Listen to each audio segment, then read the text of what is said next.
Hey everyone, Spencer here with Living Acts 29 Ministries, and today we're continuing our year in the Word with John chapter 5. After this, a Jewish festival took place, and Jesus went up to Jerusalem.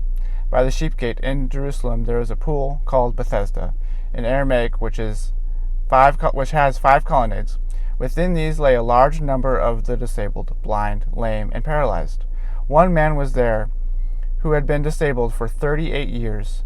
When Jesus saw him lying there and realized he had already been there a long time, he said to him, "Do you want to get well?" "Sir," the disabled man answered, "I have no one to put me into the pool when the water is stirred up. But while I am coming, someone goes down ahead of me." "Get up," Jesus told him. "Pick up your mat and walk." Instantly the man got well, picked up his mat, and started to walk. Now that day was the Sabbath. And so the Jews said to the man who had been healed, "This is the Sabbath. The law prohibits you from picking up your mat." He replied, "The man who made me well told me to pick up my mat and walk." "Who is this man? Who told you to pick up your mat and walk?" They asked, but the man who was healed did not know who it was, because Jesus had slipped away into the crowd that was there. After this, Jesus found him in the temple and said to him, "See, you are well. Do not sin any more, so that something worse doesn't happen to you." The man went and reported to the Jews that it was Jesus who had made him well. Therefore the Jews began persecuting Jesus, because he was doing these things on the Sabbath. Jesus responded to them, "My Father is still working, and I am working also." This is why the Jews began trying all the more to kill him. Not only was he breaking the Sabbath, but he was even calling God his own Father, making himself equal to God. Jesus replied, "Truly I tell you, the Son is not able to do anything on his own, but only what he sees the Father doing. For whatever the Father does, the Son likewise does these things. For the Father loves the Son, and shows him everything he is doing, and he will show him greater works than these, so that you will be amazed. And just as the Father raised the dead and gives life, so the Son also gives life to whom he wants. The Father in fact judges no one, but has given all judgment to the Son, and so all people may honor the Son, just as they honor the Father. Anyone who does not honor the Son does not honor the Father who sent him. Truly I tell you, anyone who hears my word and believes in him who sent me has eternal life, and will not come under judgment, but has passed from death to life.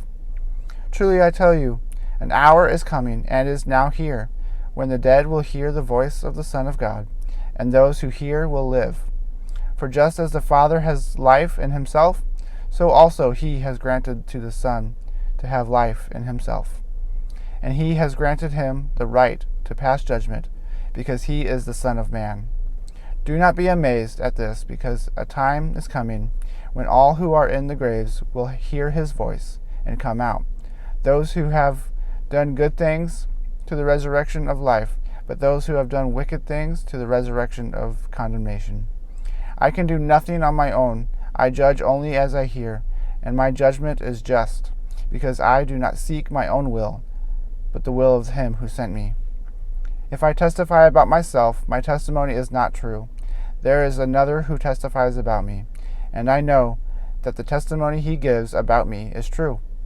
You sent messengers to John, and he testified to the truth.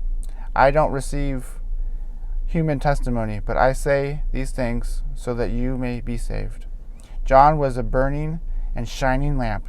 You were willing to rejoice for a while in his light.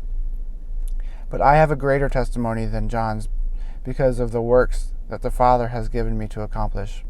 These very works I am doing testify about me, that the Father has sent me.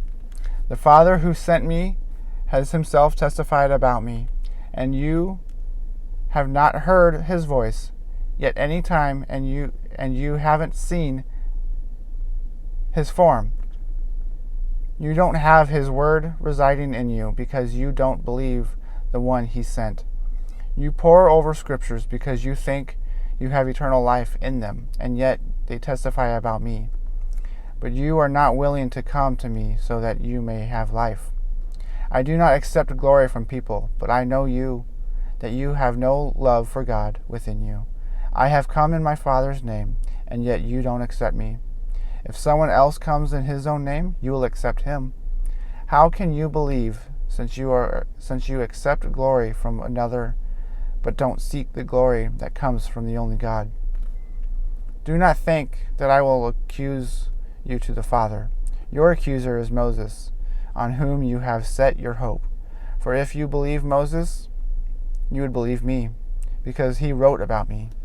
But if you believe what he wrote, how will you believe my words? Thank you so much for coming today. Come back tomorrow for John chapter 6.